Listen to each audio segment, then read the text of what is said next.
Iniwo ndikumangarira mukosha wangu. Mukosha wangu akatora mwana wangu akagara naye. Amutora ndobva amudzosera. Kumudzosera akamuita. Akamuti izvoni ndoda kuti uende kuHarare. Saka zvauri kuenda kuHarare sisi vachakutambira kuMbare. Saka nhasi unasvika pakamusenzere. Ndokubva achimutaurira kuti hanzi iwewe very sorry sisi vati ndabuda. Saka iwewe chienda kumba kwenyu. Saka mwana ndobva ati kwenyu ndoenda kumba kwedu. Ndosvika ndichiti chii wakanditora zvikundibvuta. Ndosvika ndichiti chinzi iwewe enda kumba kwenyu. Ndichaziva koko after 2 weeks. Saka isusu takatarisira 2 weeks dzakakwana. Tumuone kana kufona kana kudini hapana. Ndobva ndatuma ambuya. Ndikati ambuya chiendai nemwana munonzwa kuti chii chakanetsa pamwana uyu. Kuambuya vakaenda. Ndobva vasvika svika chinzi ndatumwa nani nemunhu wako uyu. Sezvo vavaviri ari pamiri. Saka nyaya iripo ndeyekuti iye akapindura akati ini handikwanisi kugara naTriphini. Ambuya ndobva vati ko chiruzivi kuti uchakwanisa kugara naTriphini zvikachinzi nekuti haataure. Saka ini ndakangozviona kuti kusataura kwake kuchandipa kuti pamwe hamene zvaanenge achizondifungira.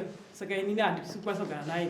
Zvikachinzi handiri kuzoti anonhumbu here mwana uyu. Zvikachinzi ndiri kuiziva asi inini ndati Triphini handisikuita sei handisi kumuda. Ndapedza. Vanga vakamangara vachiti kumukosha vanonzi Ocean Forum kugara Marifondo village kukumbura. Ocean uya undijekesere pfungwa dzako pamusoro pemwana wangu Triphini pamberi pamambo obva wandipa pfuma yangu. Ocean wacho ndiye asina kuuya. Ngachinzi ajekese pamusoro pemwana usiri kutaura kuita naye. Right, saka apa imimi pfuma yenyu yamuri kutarisira kumwana wenyu muri kutarisira pfuma yakaita sei? Bosi hapana chaakandipa zvese zvinongopiwa munhu ndozvatikutarisira. Ambuya maigona kutopawo varume venyu vokubatsirai. Makatiti zvese zvinopiwa munhu ka muri kuti dare rino ndori kuudzei zvinopiwa munhu. Imimi ndinowaridze mwana kawo muri kuti isu tochaja here izvo totanga kutochanjira mwana wenyu. Ini chokutanga ndikuda mukono wangu wamasungiro. Mombe yangu yeumai. Tati tangai maudza baba venyu asi ndo baba vacho. Ndonga vachitaura pfuma ivava.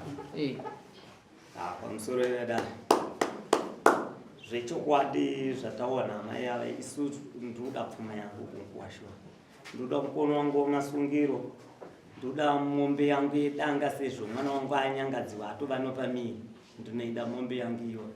Ndoda mombe yadzimai vangu yeumhai ndinoida ipapo. Ndoda machira yangu yomadzimai vangu nogumbezi rangu nombudzi dzangu. Zvese ndinozvida kunkuwasha. Mbudzi ngani? Isusu toda dziri 4. 2 dzomadzimai 2 dzangu.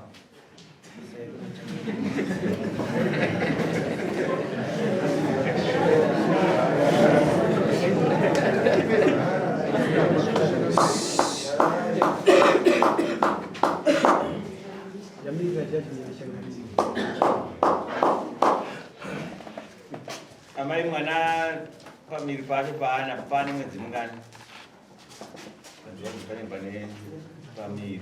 Pane 4 months. Pane 4 months. Nyaya ita tozotiga tiitonge because mupurisa akaenda iko aiti akanetseka. Akaenda iko kuenda akatomuona vakatokurukura akaramba. Vati vakazobva muMozambique macho saidi reMozambique kwato kumanheru achiramba kusaini. Saka tozvino kuti ngaitite dambudziko futi rekuti musamoni saka tega tiitonge. Saka zvamataura izvozvo munofanira kupiwa damage ezvinhu izvozvo. Saka muchapiwa mombe nemasungiro nemombe yamataura yeumai nembudzi 4 nemachira negombezi. Izvo zvamuchapiwa izvozvo zviri kunzwika. Pane ndasiya. Ah,